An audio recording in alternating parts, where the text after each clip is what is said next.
Buenas tardes, hola. I want to say thank you, first of all, to several people, to Domingo García, Professor García, and also to Ramon Finstra for all that you have done to make my visit to Castellón a very busy visit and also a very happy visit.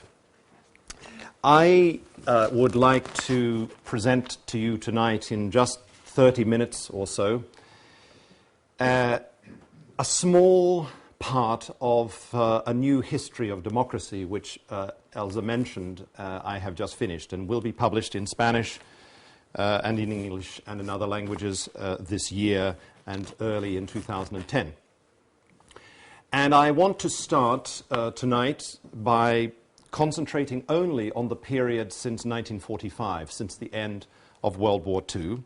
And I want to tell you a secret, beginning with the simple thought that the history which is closest to us, the most recent history, is always the most difficult to talk about.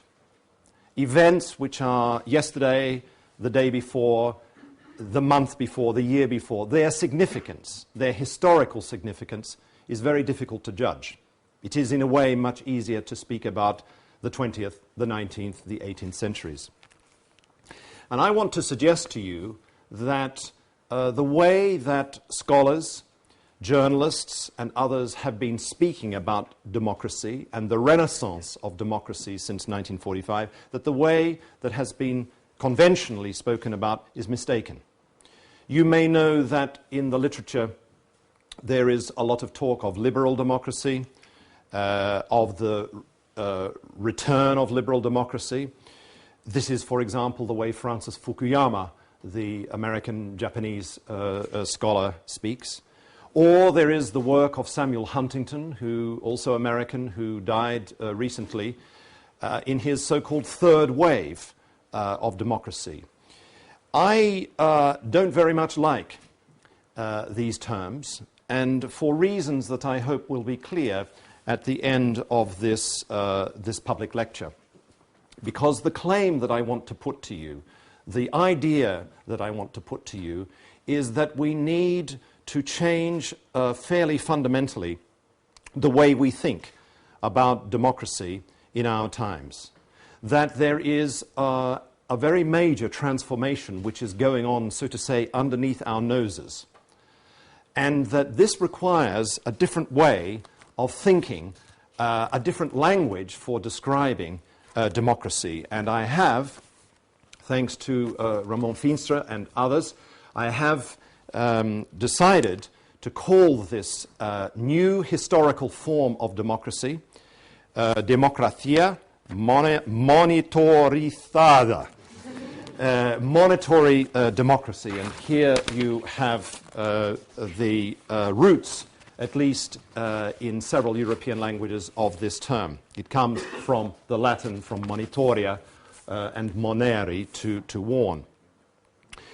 The term itself, monitory democracy, should not be mistaken for monetary democracy. Monetary democracy is money. This is not what I mean. Monitory democracy. It's a term, the term monitoria, monere, is a term, interestingly, that comes to Europe through the church, through the medieval church. A monitory is a letter which someone in the high church, for example, a bishop, sends to another part of the church. A letter, a monitory, a letter is a warning that something is wrong, or that something should be done, or that something should not be done. This is a monitory. And this word, this old meaning of monitory, I would like to introduce to you in this new term, monitory democracy. I would like to say something briefly about the symptoms of what has been going on since 1945. There have been many changes. Remember that in 1945 there were only 12 democracies left. 12 democracies left on the face of the earth. In 1941, only 11. Uruguay makes it 12 in 1945. The restoration of democracy in Uruguay during World War II makes it 12. This was, in other words, a period, 1945, a period when a democracy was endangered, an endangered species, so to say. And since that time, there has been a tremendous revival of interest in democracy and the institutionalization of democracy. And in this respect, I think that there is some truth in the observations of Fukuyama, of Huntington and others, that there has been a tremendous increase in the number of democracies. But I want to suggest to you that the changes that are going on are not describable in the terms that Fukuyama, Huntington and others have proposed. That there are new things that are going on underneath our noses that we have not properly recognized. New ways of handling power, new understandings of democracy, and above all, new institutions of democracy have been created that never before existed in the history of democracy.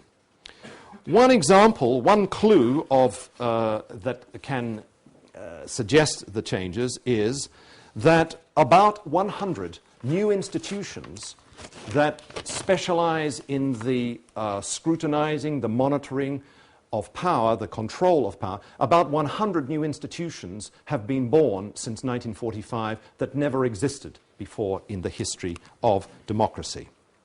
And among the symptoms of the changes is that the language of democracy has many new terms in our times. For example, stakeholders. For example, high energy democracy. This is a term that Roberto Unga in Brazil has been using. High energy democracy.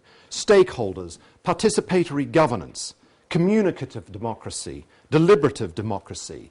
According to my way of thinking, these are symptoms of the change. These are names that have been invented to try to describe some of these changes.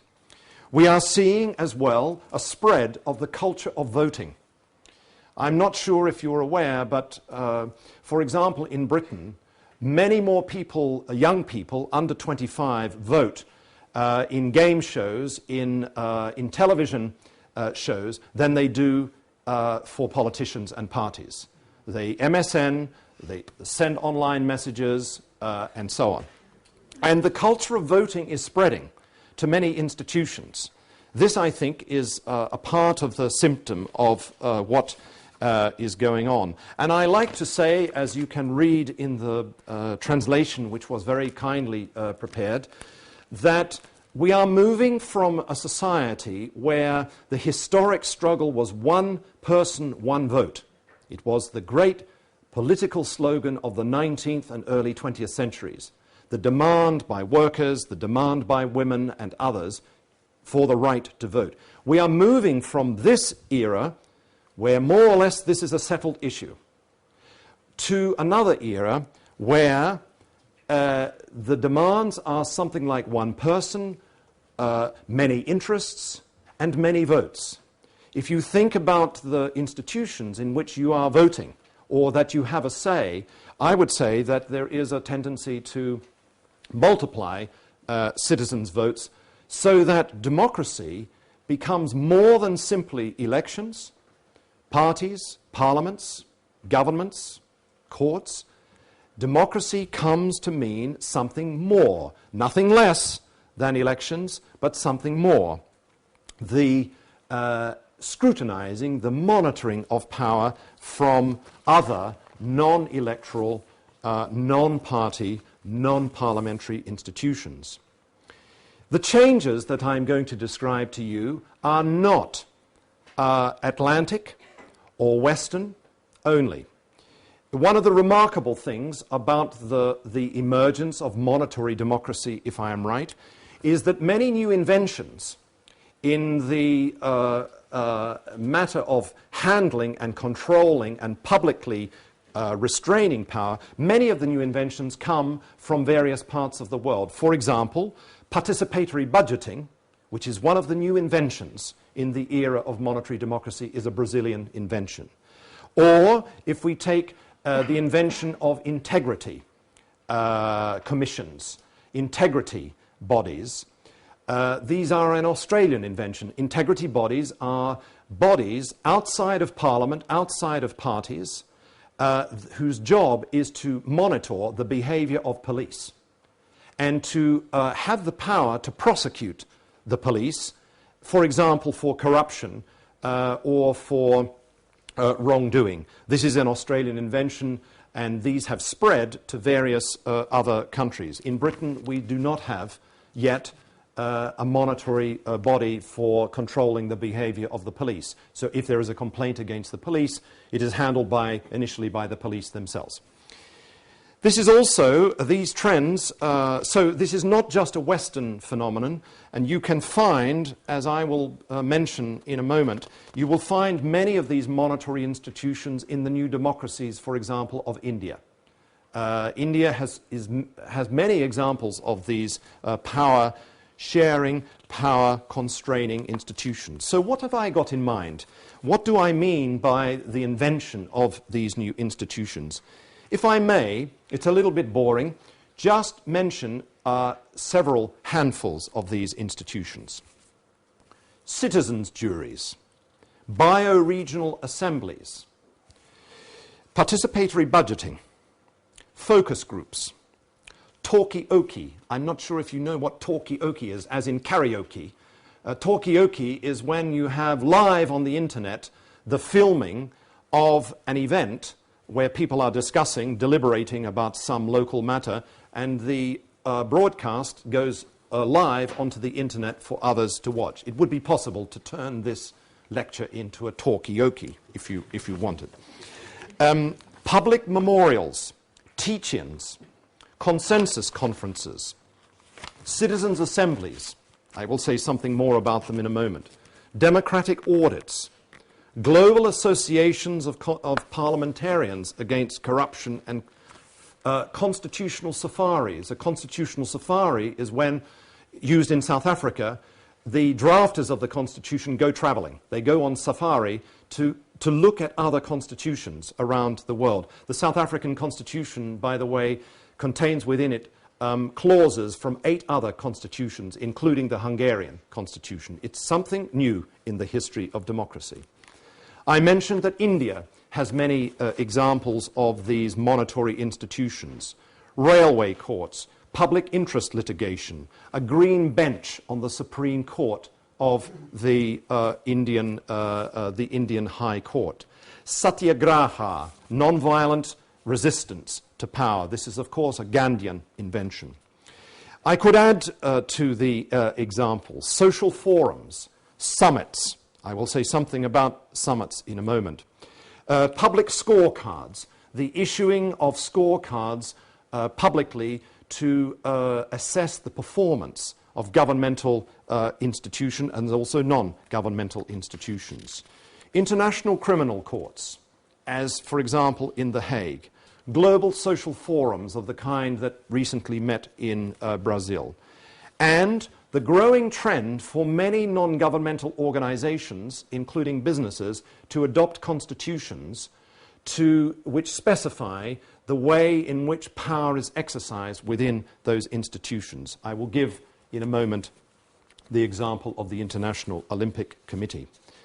Now, these monitory institutions are these 100 or so monitory institutions, to repeat, never existed before in the history of democracy.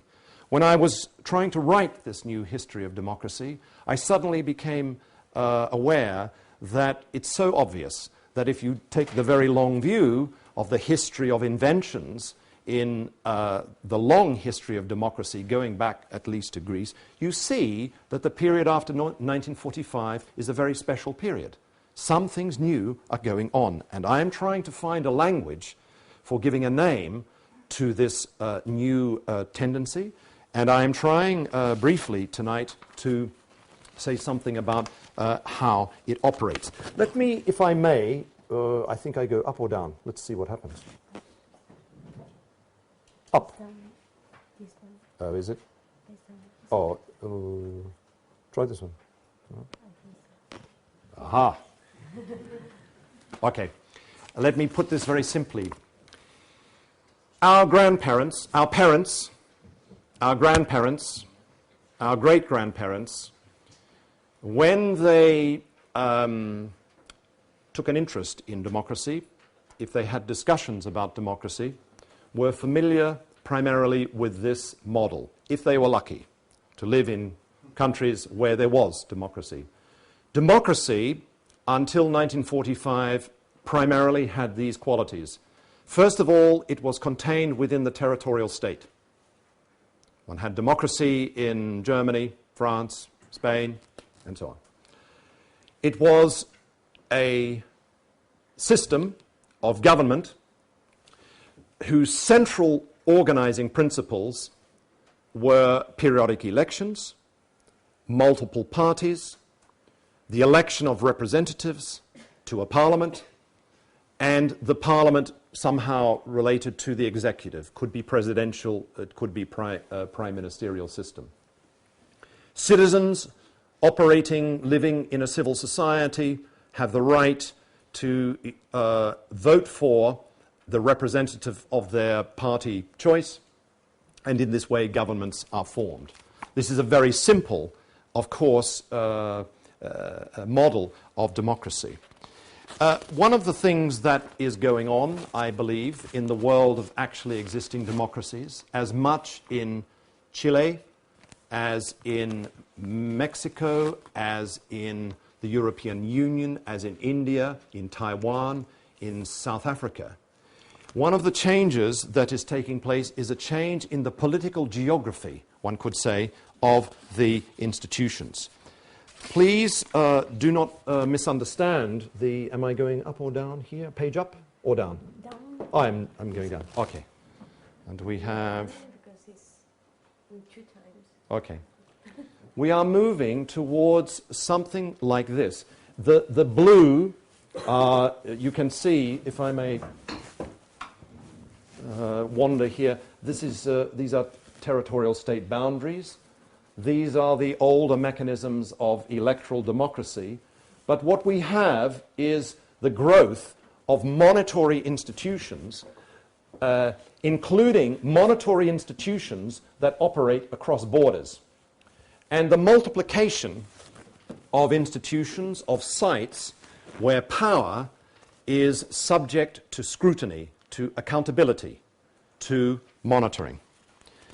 I would like to say that the changes that are going on in the world of actually existing democracies are complicated, they are confusing, and they are sometimes hard to recognize, and there are certainly misunderstandings, and I would like to mention 6 altogether misunderstandings or possible misunderstandings. First of all, what is going on, I think, is not a return to Athens. That is, we are not living in times where there is something of a return to assembly-based or participatory democracy or popular empowerment.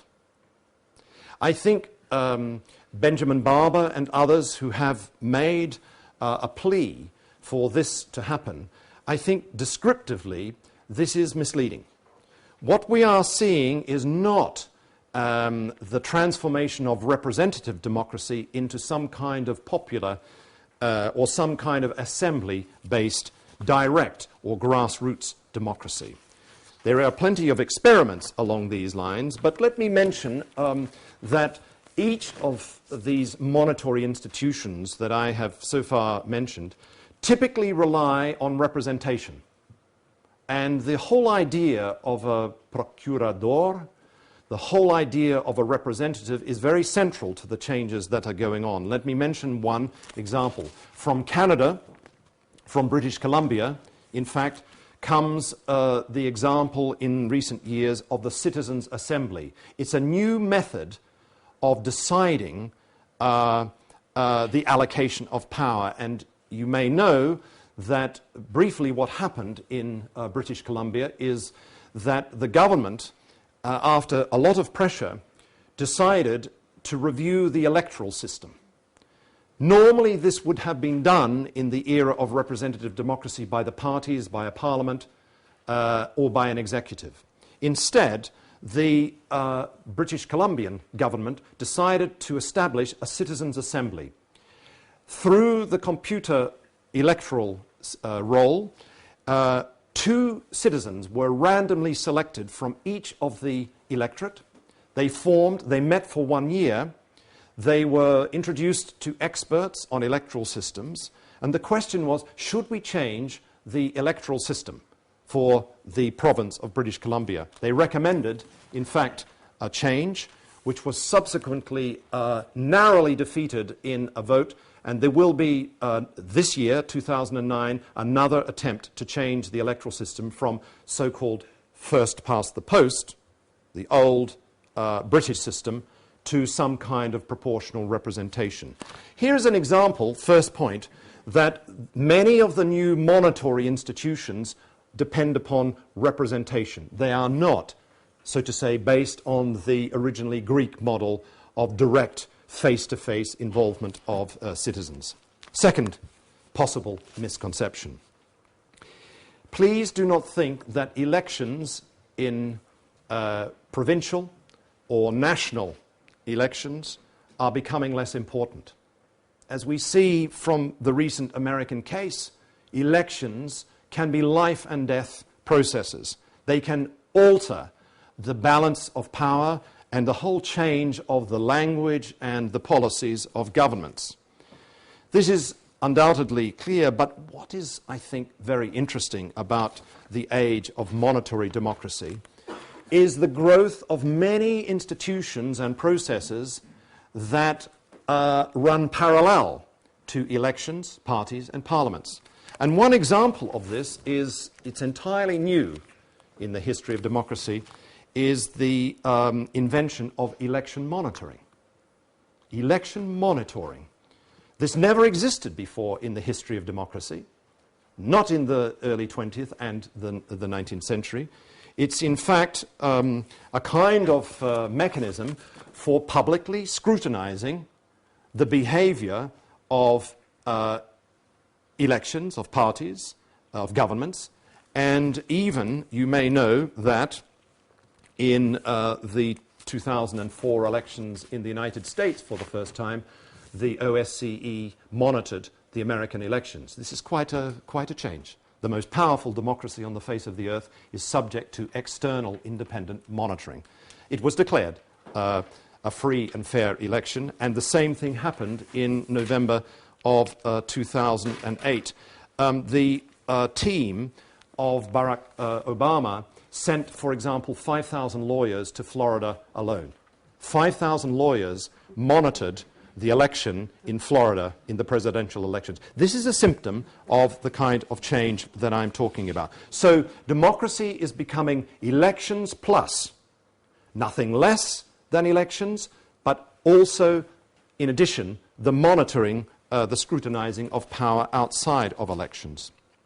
Third misunderstanding, democracy is no longer, I think, describable as merely a governmental affair. That is, if you ask students, if you ask people, what is democracy? Democracy means the election of governments. That's true.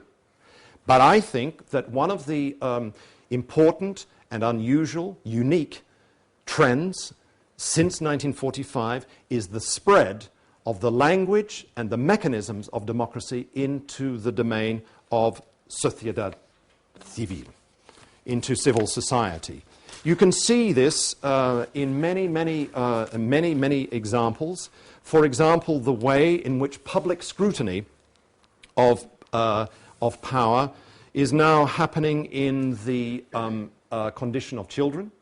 I mean, the maltreatment of children, discrimination against children. There are now in every democracy networks of organizations whose job is to scrutinize the treatment of children. And some of these networks, we have them certainly in Britain, probably in Spain you have them, are outside the party system. They are outside the parliament. They operate independently. This is true in the field of environment. If you look at the protection of habitats, ecosystems, There are many, many new bodies that never existed before in the history of democracy. And in the field, the cutting-edge field of science, for example, in nanotechnology, for example, in genetically modified crops, in the example of bioethics, we see the proliferation of groups, of networks, of organizations, independent of parties' elections, election cycles, that have the job of scrutinizing and addressing to publics the pros and the cons, the good things and the bad things about proposed policies. This is happening, this spread of democratic mechanisms into the field of civil society is evident as well in some large-scale organizations, some of which operate across state borders. And the example that could be given here is the example of the International Olympic Committee. You know, it has an interesting history from the 19th century. It was, until the 1980s, primarily a gentleman's club. Almost no women involved. And it was run by, I mean, there is a Spanish part of this story. It was run by men who had a lot of free time, very wealthy, many of them aristocratic and having some interest in sport. In the early 1980s, the IOC became caught up in a corruption scandal, thanks to the Los Angeles Times. And it became clear that the IOC was conducting its business usually with a lot of bribery and a lot of unaccountable behavior. And since that time, in the last 25 years, the IOC has become a very different organization. If you Google the IOC, you will see that the structures of the IOC represent something like, or they look something like, a representative democracy. Periodic elections of the president, term limits, the reduction of the age until one can hold a post. It's true that it is still a self-selecting body. But the point is that the IOC has become subject to greater transparency, to a greater accountability in the way it operates. Fourth point, fourth possible misunderstanding. Some people have said that governments are incapable of scrutinizing themselves. We have in English this expression that no turkey would ever vote for Christmas. In fact, it turns out that some of these monitory institutions are examples, there are examples of where governments, for various reasons, decide to set up monitory bodies to scrutinize their own behavior. I think that there are lots of examples. I mentioned, and I repeat only, these police integrity committees. They are very powerful and they are very important bodies for cultivating trust of citizens in police forces. And they typically operate, for example, in Canada, for example, in some American states, and certainly in Australia, as an important invention that happened within the field of state power. So, in other words, governments decided that police could not be controlled by parties, elections, and parliaments, and that there needed to be another body that would be permanently sitting and that would have the power to scrutinize the operation of the police. Fifth misunderstanding, you know that in the history of representative democracy that existed until 1945, democracy across borders, the whole idea of international democracy is more or less unthinkable. When you speak about democracy, you speak only about democracy within territorial states. I think that empirically, in fact, since 1945, we are seeing the growth of power monitoring institutions that operate across borders. And the example that I would like to give, you can follow some of these lines here, the example I would like to give is the example of summits. I'm not sure if this is easy to translate. Summit is a... Oh, okay. There was always, of course, meetings, high-level meetings between monarchs, between diplomats, for example, in the 19th and early 20th centuries. But the word itself and the practice of publicly scrutinizing the behavior of government representatives across borders is something unique to the post-1945 period. Here, I am not sure if this easily translates, but in English, when we use the word summit, this is an invention of World War II, and according to Winston Churchill, it's a product of the bad or no English of Stalin. The story is this, that in 1943 and 1944, Churchill met Stalin to discuss, in Moscow, to discuss how Europe would look when the Nazis were defeated. And Churchill's idea was that it's good for the most powerful leaders to meet face to face because they could see each other. The body language and so on would help to promote an understanding. The purpose of these meetings, according to Churchill's diaries, was to summarize, to sum up the map of Europe, to sum up. And through the translator, Stalin hears often Churchill saying, summarize, sum it up, and he thinks that the word summit is a description of what they are doing. And Churchill remarks in his diaries, it's a great joke, because Stalin, he didn't know it, invented this word in English, summit, completely on the basis of a complete misunderstanding of what is being discussed. Later, as you know, summits became, for example, in the famous G8 summit, became highly politicized global events. If you look at the G8 summit held in Scotland just several years ago, it was a rock festival. It was also a meeting of high-level G8 officials, many NGOs, many journalists, many and much publicity given. And I think what is interesting is that this is something entirely new in the history of democracy, and it makes possible, it seems to me, it makes possible talk of global democracy or regional democracy or the development of cross-border democracy in a way that was not thinkable in the previous paradigm. Final misunderstanding, and soon I will stop. Some people say that, okay, I can see that there are these many new institutions that greatly complicate the operation, the logic, the dynamism of democracy, but really, when it comes down to it, the most important political actors are elections, parties, governments, executives. They decide basic things. I think that the history of monitory democracy since 1945 suggests that this is not always true. And the example, the most obvious example, and a very inspiring example, is the development of the civil rights movement in the United States. If you look at the history of the civil rights movement, you will see that it is a very good exemplar, a very good example of what I am talking about.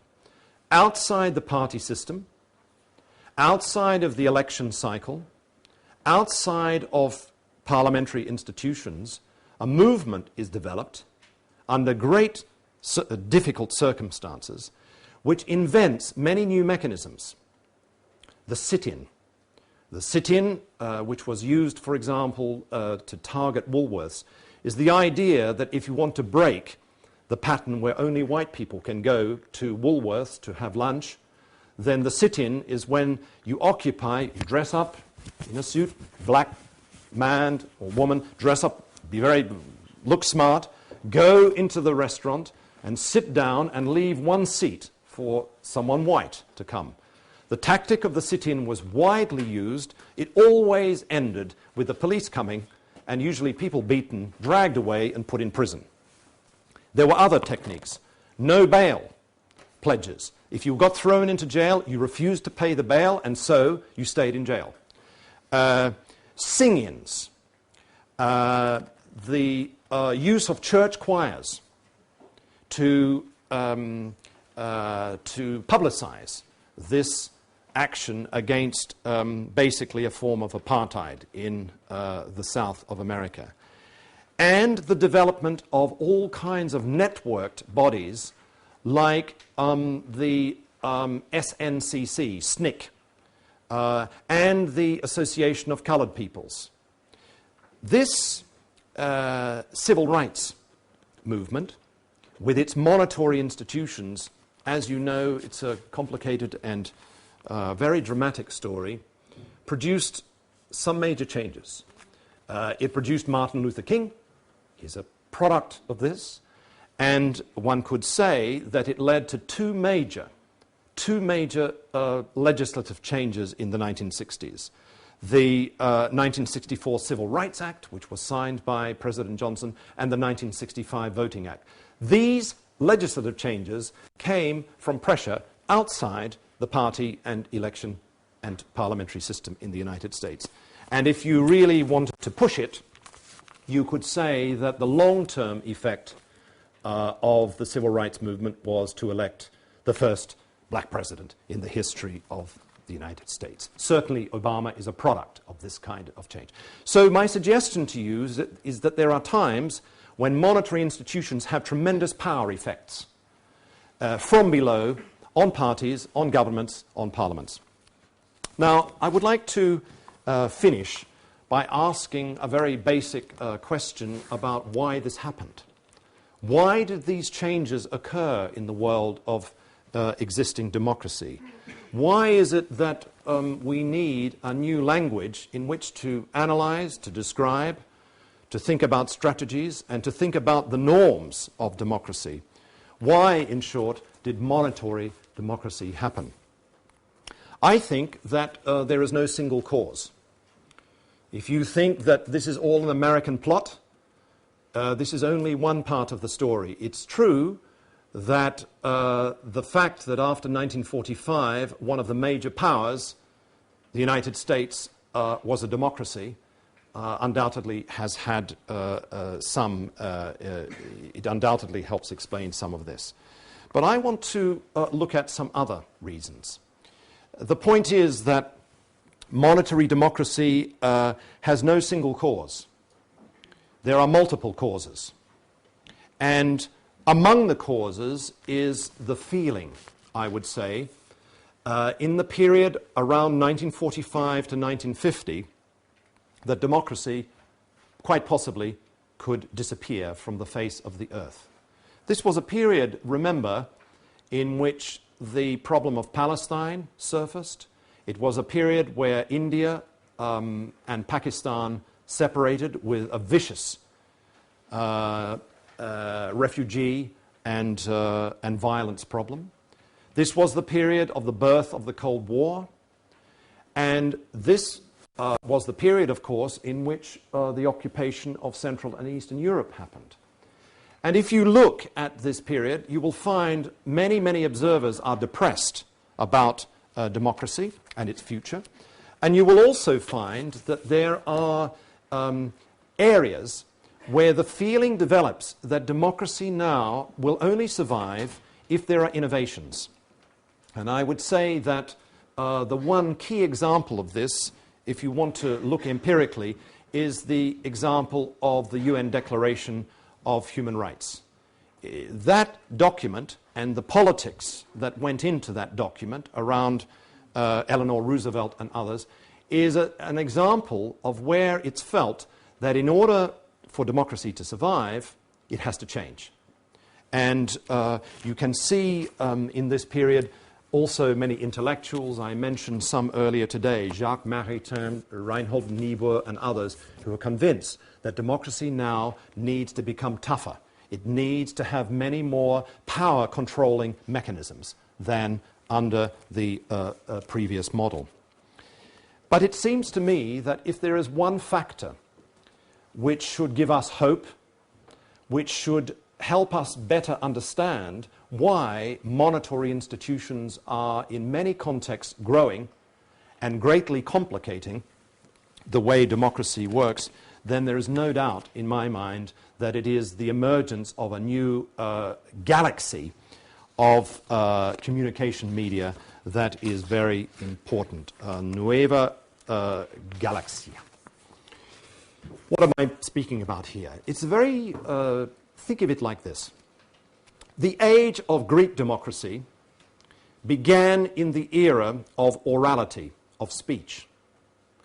It was not a literate culture in any predominant sense. That is, assembly democracy sprang up in the age of the spoken word, together with some messages written on stone or papyrus, and messages carried by foot or by donkey.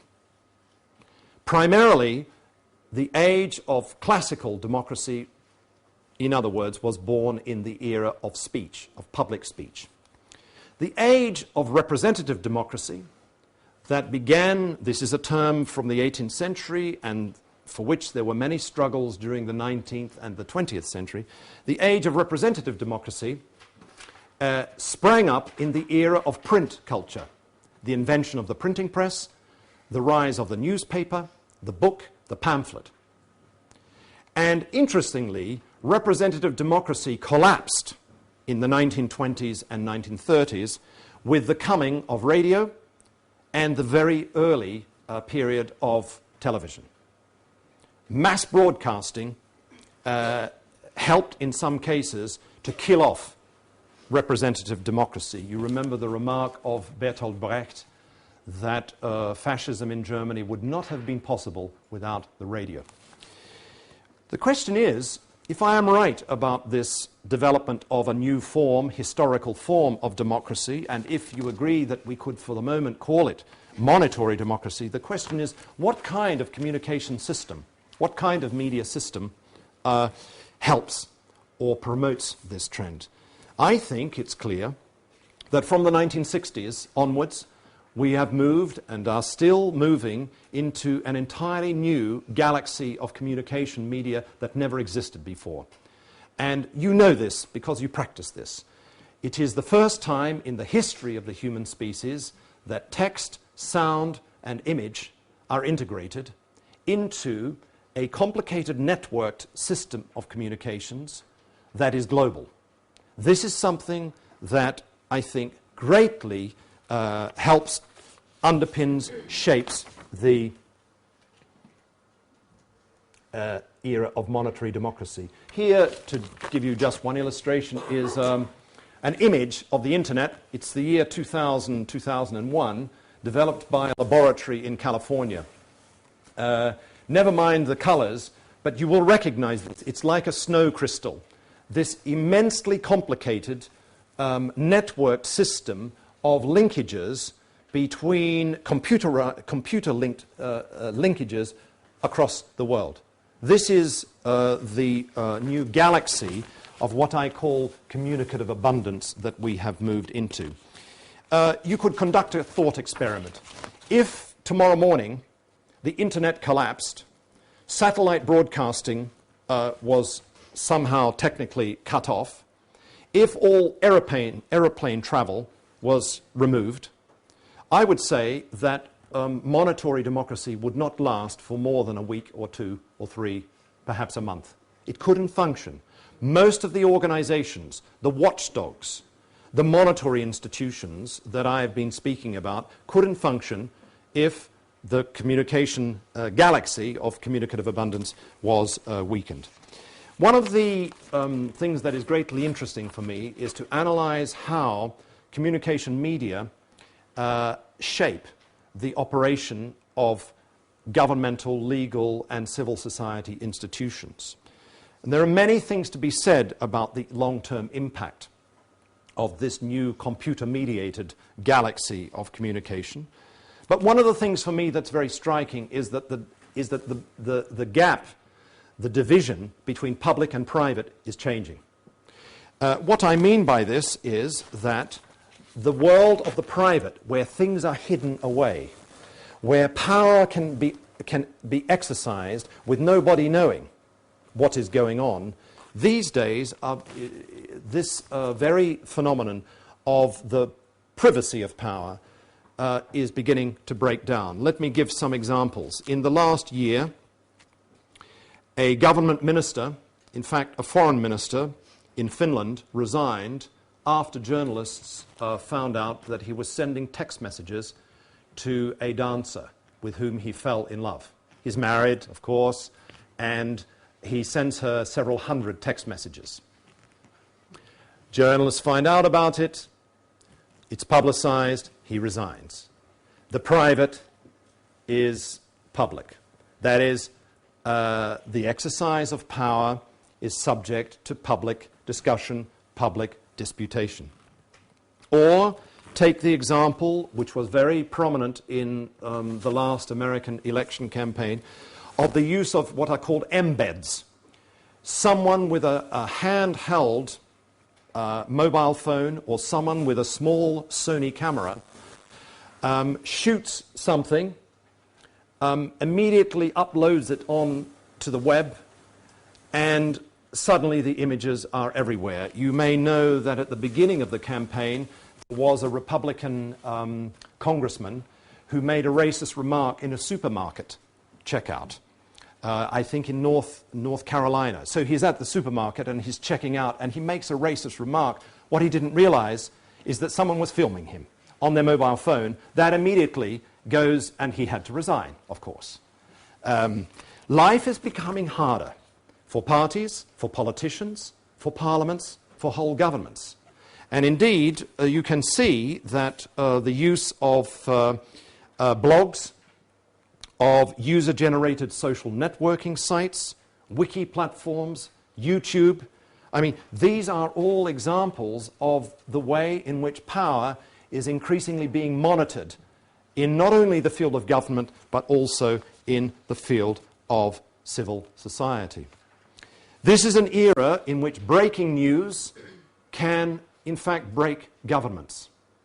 The whole logic of this media-saturated society is one in which governments are made nervous, and in which all organizations potentially, including, I understand, Real Madrid, are made nervous by these trends.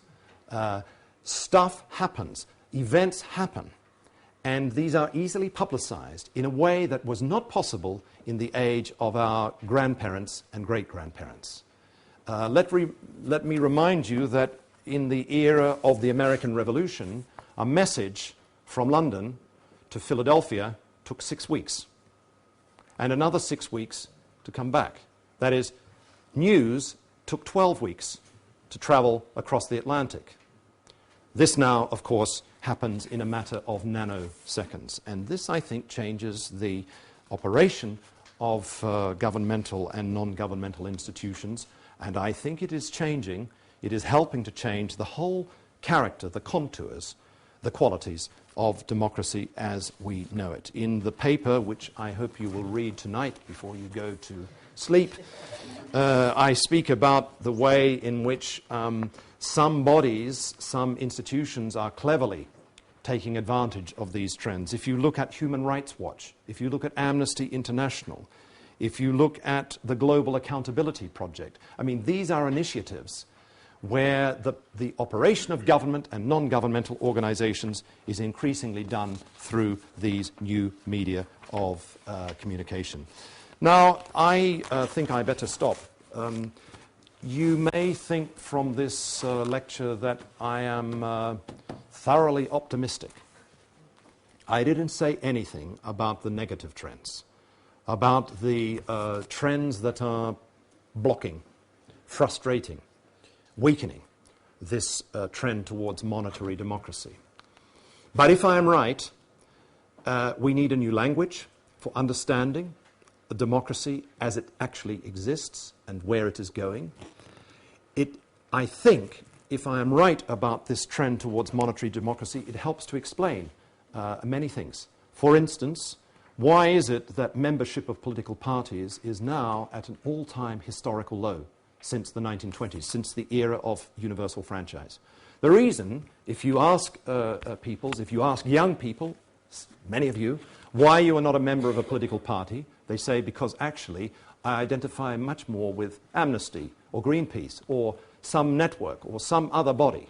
This, for me, is much more meaningful to give, so to say, my vote to them or my money to them rather than to the Parti Popular or whoever it might be.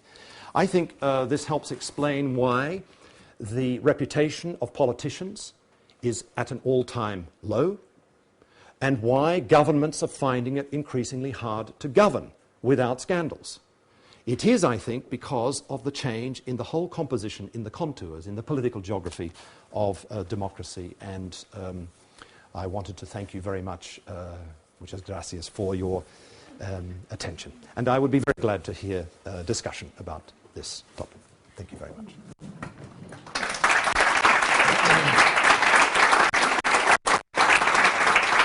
A little bit longer, but... Oye, como se ha vuelto a invitar él, le habíamos saltado al principio de la conferencia, es nuestro turno para comentar. Well, John, thanks for your conference. I want to ask you, isn't this monitor democracy, this democracia monitorizada, only an empirical part, or is there a normative part as well in your conception?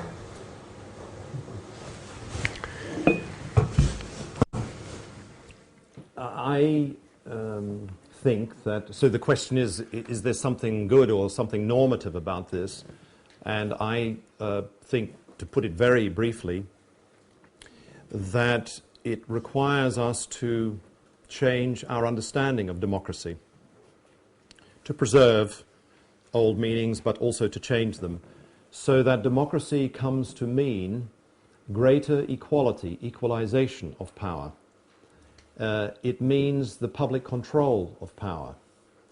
It means attempts to prevent the abuse of power, not only in the field of government, at home, and not only in the field of intergovernmental relations, as in the European Union, the attempt to find new mechanisms for democratizing the European Union, but also the prevention of abuse of power in the field of civil society. I would say that something like a democratization of democracy is going on.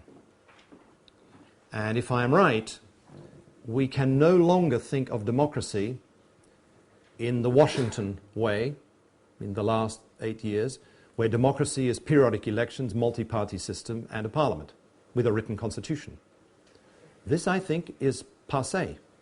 And I think that you can see empirically the trends towards a much more complicated model. And I would say that from the point of view of people who lose, from the point of view of failed policies, from the point of view of abuses of power, this should be welcomed. So one can speak about the democratization of the relationship of human beings to the environment. The abuse of power in the form of, for example, simplification of ecosystems by companies, by governments. Through these trends, one can blow the whistle. One can try to publicize that there is something wrong here. And I think that, on balance, that is a good thing. It means that life becomes complicated, a bit more complicated, and it means that with a lot of information flying around and a lot of controversies, a lot of scandals, sometimes it might seem that our world is becoming more and more decadent. I don't think that. I think we should welcome it because the abuse of power is often an ugly thing. So, short answer is that normatively, on balance, I think this is a good trend. It's another question as to whether this will survive.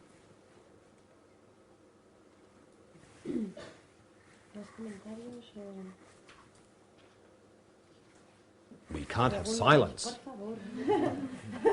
se pensará que no se estoy animando lo suficiente.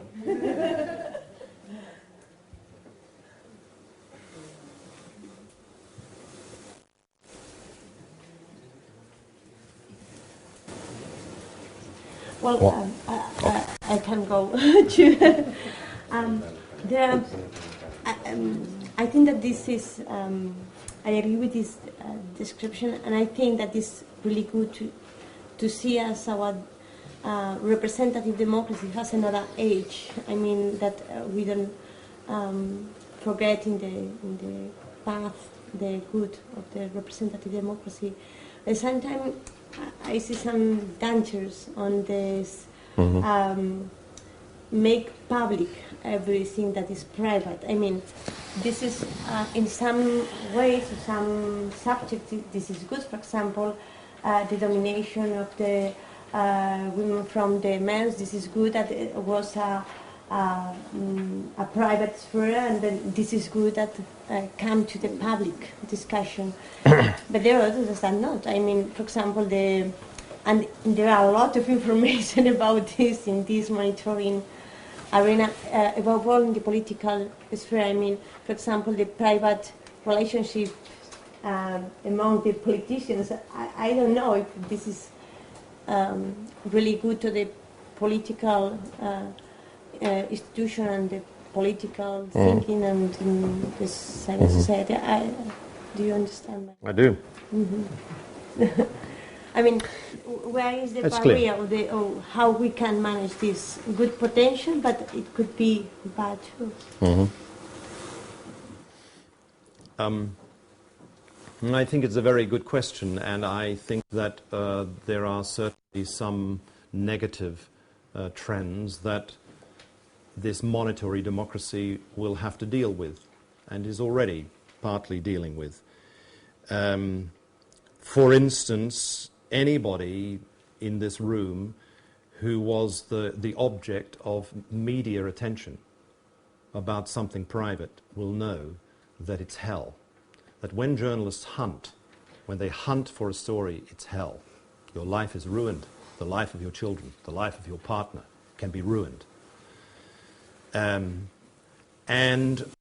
this means that we have, in the age of monitory democracy, I think, a discussion and some attempts to regulate when privacy should not be destroyed.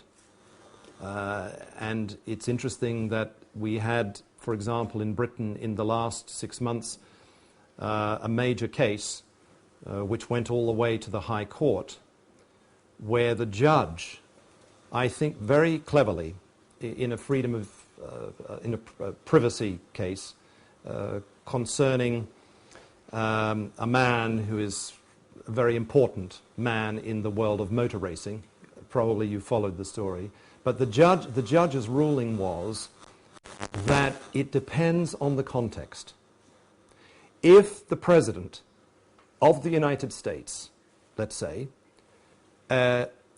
arranges for plumbers to go and spy on the competitor party in private, this privacy, there is no right to privacy of this President.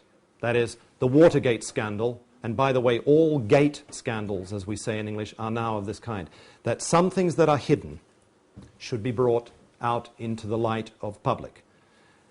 But the judge pointed out that there are also contexts where dignity of the person, where the livelihood of the person, where the sanity of the person and his or her children can be damaged. And so he called upon regulators, lawmakers, and he called upon journalists to exercise greater care in when the private is made public. And I suppose that more or less this is my view. There is no golden rule. If I say the private should be sacrosanct, the private is absolute, then I'm afraid this is an argument that leads heavily against democracy. But if I say everything should be made public, then I would not apply that principle to myself. I would not like you to know everything about me. I have some things to hide, but I would not like this public interrogation of my identity. So, and this is a difficult matter, but it's a balancing act. But I would say that there are some life and death issues where maximum publicity is desirable. For instance, the decision to go to war should not be, according to the old doctrine of raison d'etat, of sovereignty, it should not be, from the point of view of monetary democracy, it should not be a matter for privacy of politicians and generals to decide. We saw in the last decade, we saw an example of this, where the decision to go to war is done secretly and lies are told. Weapons of mass destruction. And unfortunately, American journalists for a time believed it. They didn't attack it. In Europe it was quite different. I think in Spain as much as in Britain. Certainly in Britain there was a strong, and in Germany a strong protest immediately that there was something that smelled fishy about this. So there are some exercises of power that are so consequential. The decision, among them, the decision of a state to go to war and to ruin people's lives, to heap violence on others, that should not be allowed to be made in private, no matter what politicians or governments say. And I think it's interesting, one last comment on this public-private business, that if you look at all of the major changes of policy, all of the major issues that have surfaced since 1945 in democracies, the rebirth of the women's movement, the growth for the first time of green politics, the development of a human rights culture, the renewal of peace, all of these issues came not from governments, not from parties, not from elections, but they came from monetary institutions outside. That is to say, one effect of these monetary institutions was to say matters like the treatment of women, matters like the treatment of environment, matters such as the decision to go to war should not be private. They are a matter for publics to decide. And I think that, in my own case, I welcome this. But I think all the big issues of our generation have come as a consequence of these monetary institutions. And parties learn afterwards that they have to absorb these policies, and then they turn them into laws and they put money towards them and so on. But the genealogy comes from the private into the public. And it might be one way of redefining democracy. Democratization means the process of bringing out into the public exercises of power that were previously private. And I think this is clear in, for example, you can see this in gender questions, you can see this in the politics of childhood. I mean, there are some important things that are going on thanks to these monetary institutions.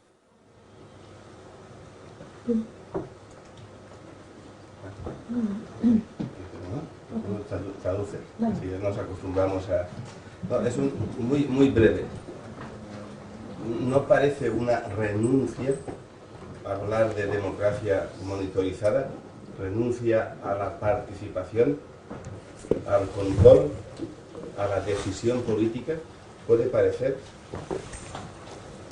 It appears like a renouncement to the participation and the political involvement in the processes and so on.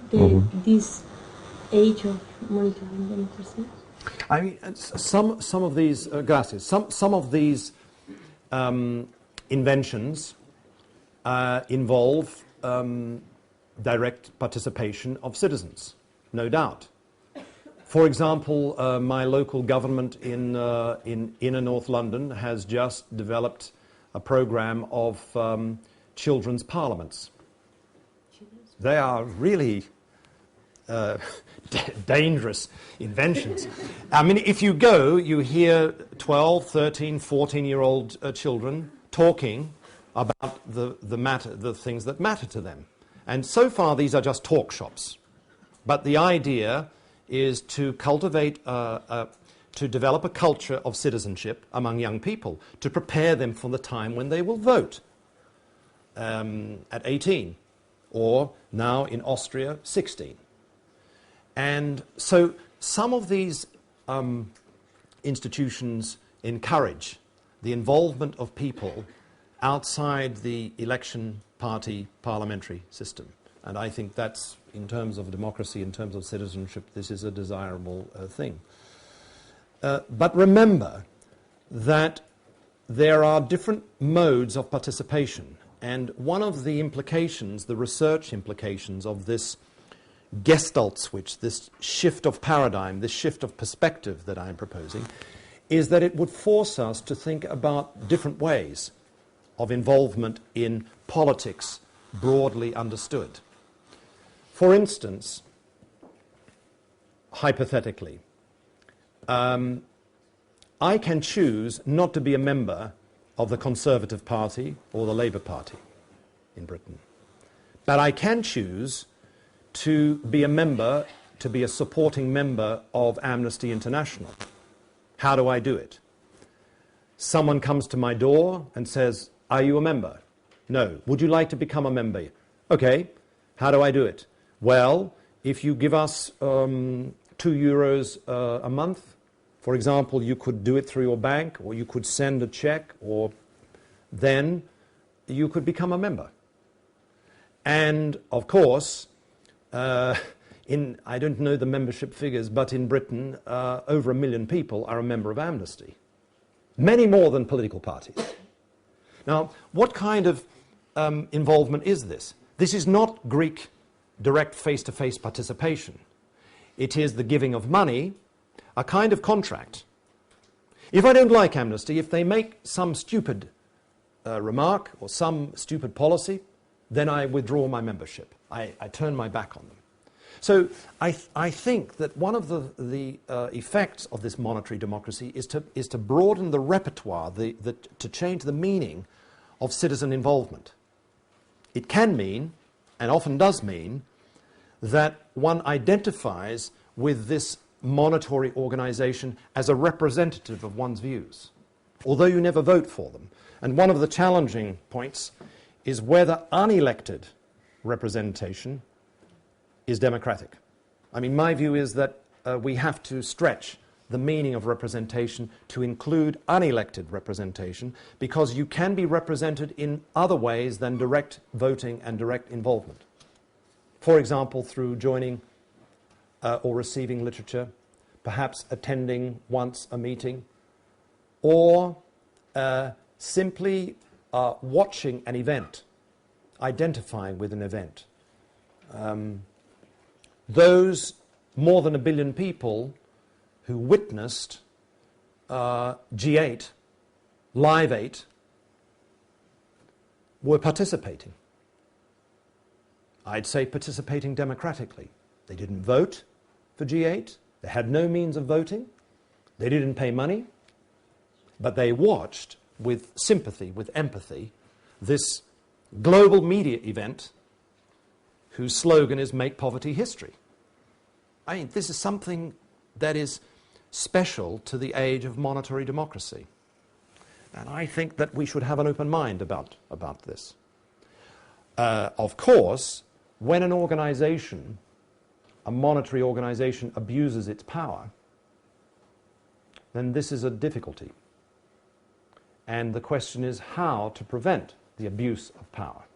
And this is, for instance, one final sentence, there are some initiatives that are going on, like the Global Accountability Project, which specialize in publicizing how bodies like Amnesty behave.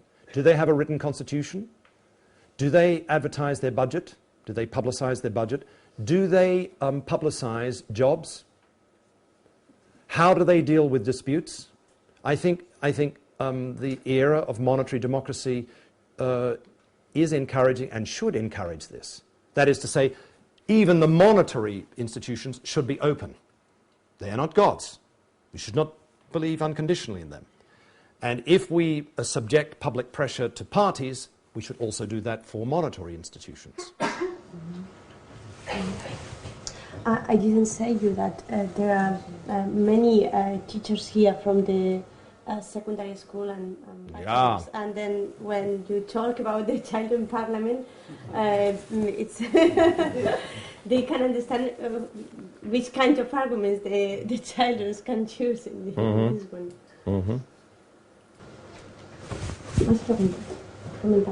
Thank you for your words. I think you are always brilliant. I want to come back to talk about mass media. Yeah. We were talking briefly today. We talk about mass media. I'm very worried about mass media because do you really think we can trust in them? Because at the end they are corporations with a private interest, global company who show you what they want. We can trust in this global mass media to be proper, to have a proper democracy. And the other question is, what do you think about the evolution of this mass media? Because I hear you before to talk that mass media, pre-mass media, as we know, are going to disappear. Maybe in the future, in 10 years time. Print media. Like New York Times, maybe it's going to be only in the internet and living only with ads. Are you worried about the question? And we really trust in this world? Yeah. You know that about trust and democracy, it's a very complicated matter, and it reminds me of the saying of Walter Benjamin about trust. He said, it's hard to translate, but he said something like, trust is of course important, and he recommends that however, that there should be mistrust. I mean, a democracy requires mistrust of power. You have to be skeptical about power. And this is a healthy attitude, and he recommended that there should be a mistrust of all agreements between individuals, nations, governments, parties. And he said sarcastically, trust absolutely in IG Farben, arms chemical manufacturer, Nazi Germany, and the Luftwaffe. So trust absolutely in these. I mean, he was making a joke. And the question of media and trust is, of course, very important. I mean, we could have a long discussion about this, and you could give me many examples from Spain and elsewhere in Europe and the world. To put it simply, I think the picture is a very mixed picture. The idea that I wanted to put tonight was this simple idea that there are three ages of democracy: Greek assembly, modern European representative democracy, and now something new. Call it what you like: fish, paella, monetary democracy. And that these three ages of democracy somehow correspond. There is an affinity between different modes of communication. And I think that in the lecture I emphasize mainly the positive things. There are negative trends. We mentioned already the question of the right to privacy. I would say that the negative trends include the following. The concentration of media capital can go too far. And the example that immediately comes to mind is the case of Italy. When you have a governmental leader who owns most of the media and who has the ability to bribe and threaten the judiciary and in effect to run the party system using this media, then this is bad for democracy. And as you know, the Italians have invented videocrazia as a new kind of a term, or teledemocracy. One speaks about teledemocracy in France. I mean, there is this possibility that the new era of communicative abundance leads to the concentration of private capital and ownership that would be, in the end, bad for competition and bad for the pluralization of points of view and monitoring of power. This can happen. I think that the counter-trend is also very clear. It's very difficult to prevent absolute concentration of one single point of view because of the network structure of this galaxy of communication. And in this respect, our times are different than the age of broadcasting, of television and radio. And I think as well that there is one other trend that needs to be talked about. One trend in this age of communicative abundance to publicize things that are really of life and death importance. It happens, and it happens systematically. We were discussing this yesterday, there is this best-selling book that we have in Britain, also in the United States, called Flat Earth News, by a former Guardian journalist, who points out that journalists are overworked, too busy, sometimes uninterested to take care of doing any research. The consequence is they tend to repeat things that governments tell them through a press conference, or that companies tell them. They don't do their homework. And for this reason, there are what he calls media failures. The failure of journalists to report things and to warn publics that there is something wrong, or something fishy, or that this is bullshit, or these are lies. On the other hand, you can see, and maybe I am too optimistic about this, but one of the logics of the age of communicative abundance is the search for what Americans call the blockbuster story, the breaking news story that attracts huge audiences and advertisers. And you may notice that in the world of communicative abundance, we have now a scandal or breaking news or events that attract millions of people, not only within countries but across borders. And they are happening every couple of days. Sometimes every day, something dramatic happens. And journalists have an interest in this. Private media companies have an interest in attracting audiences, because for revenue's sake, for advertising's sake. And curiously, as a colleague of mine, Michael Shudson, has pointed out, he's at Columbia School of Journalism, this is the counter-trend. So there is the Berlusconi tendency, but there is also the media events, scandal, stuff happens tendency. And what is interesting about this second tendency, this development